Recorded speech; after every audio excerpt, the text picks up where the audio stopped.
Hey everyone, and welcome to This Explainer. Today, we're diving into something absolutely fascinating.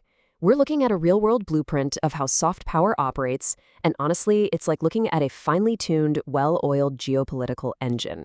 We're examining the Armenian American diaspora, a community that is intricate, highly organized, and just incredibly influential.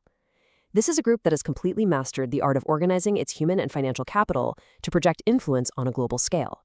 So, you might be wondering, how exactly does a community scattered across the globe project power like a unified nation-state?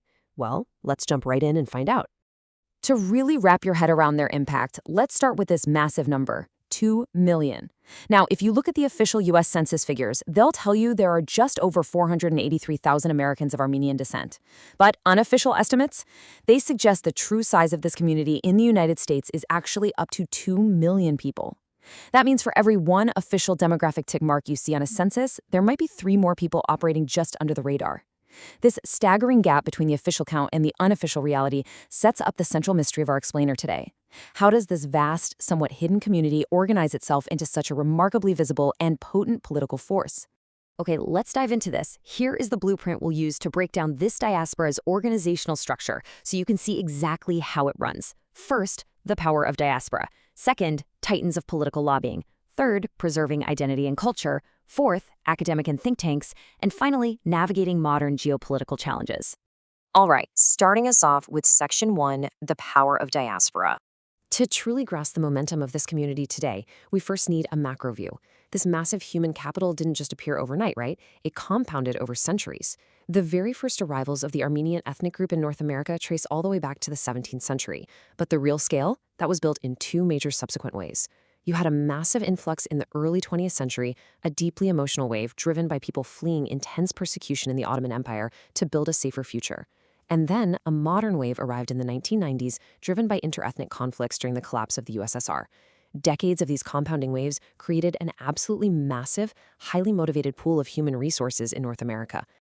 Moving right along to Section 2, Titans of Political Lobbying. Now, what's really interesting about this is the incredible contrast between the 2 absolute heavyweights of Armenian American lobbying. They are the engine of this network. On one hand, you have the Armenian National Committee of America, or ANCA. They maintain over 30 branches across the U.S., plus international offices. While their official budget is private, experts estimate it to be anywhere from $800 million to a staggering $2 billion. That kind of war chest lets them fund expansive media campaigns, host high-profile galas, and keep a highly trained presence in Congress year-round. On the flip side, you have the Armenian Assembly of America, or AAA. They operate with a vastly different physical footprint, just 2 branches, and a comparatively modest budget of around $40 to $50 million. But here is the kicker. Despite some internal competition and those vastly different financial scales, these 2 lobbying giants act neutrally as twin cylinders, driving the exact same unified foreign policy goals. They are entirely aligned. They push for the international recognition of the Armenian genocide, they support the Nagorno-Karabakh Republic, they work on strengthening Armenia on the global stage, and they aggressively preserve Armenian culture and traditions within the diaspora. And it doesn't stop there. This political engine is reinforced by a breathtakingly extensive secondary network. We're talking about the Armenian General Benevolent Union, the Armenian Chamber, the Armenian American Council of Churches, Americans for ARTSOC, the Association of Armenian Missionaries. I mean, the list just goes on. It's not just politicians in suits, it's churches, charities, and chambers of commerce working in tandem. The sheer density of this network means they have the human and financial resources to execute high-level initiatives constantly, without ever burning out.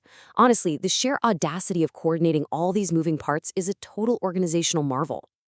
So, what does all this intricate machinery actually translate into?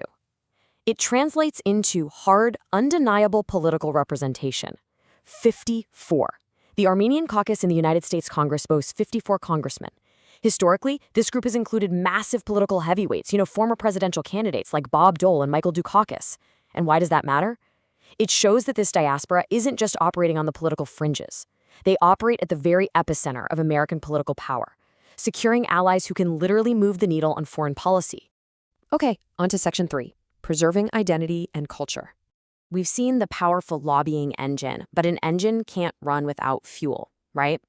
For this diaspora, the fuel is the next generation, and this brilliantly illustrates how they manage that. When researchers map out where this community spends its time and money, a huge 68% of NGO resources are dedicated to what's called internal adaptation. That means actively preserving culture, identity, traditions, and language. Only 32% is dedicated to external adaptation, like career development or medical services. They are strategically prioritizing the preservation of their unique identity over simply assimilating into the broader American melting pot.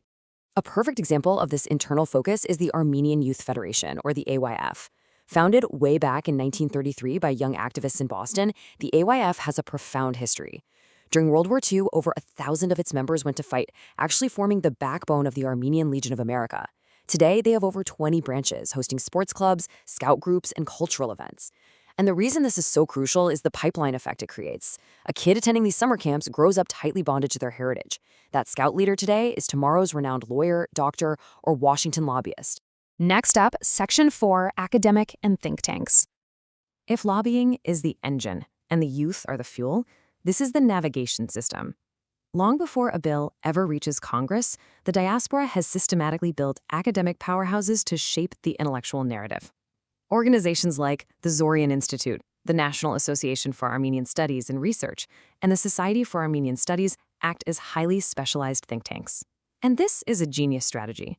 They aren't just lobbying politicians, they're funding the academic chairs at major universities. They are quite literally generating the peer-reviewed research that integrates Armenian history and culture into mainstream American academia. And in today's digital age, this navigation system operates at lightning speed. Scholar Kachig Talolian coined a really perfect term for this, a cyber diaspora. Through digital networks, media, and targeted news services, millions of diaspora members stay perfectly synchronized.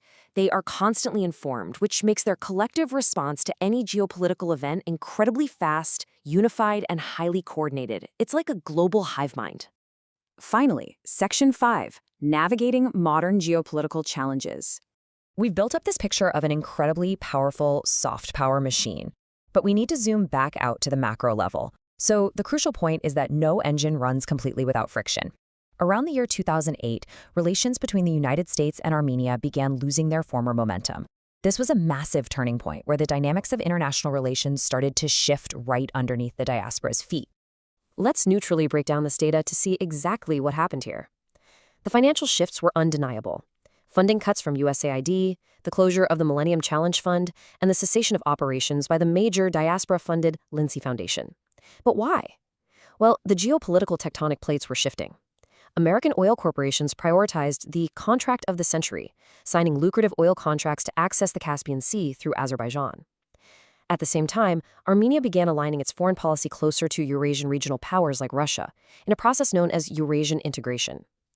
As those broader international priorities shifted between the U.S., Russia, and oil-rich neighbors, U.S. financial and political support naturally shifted away with them. Which brings us to our big question.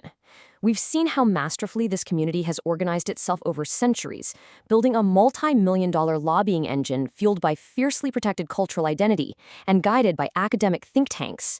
But, as we've just seen, the world is changing rapidly. As geopolitical tides shift, how will this incredibly complex, well-organized machine pivot to maintain its influence in a changing world? Watching how this cyber diaspora re-engineers itself won't just be interesting, it will be an absolute masterclass in the future of global soft power. Thank you so much for joining me on this explainer, and keep questioning how the world really works.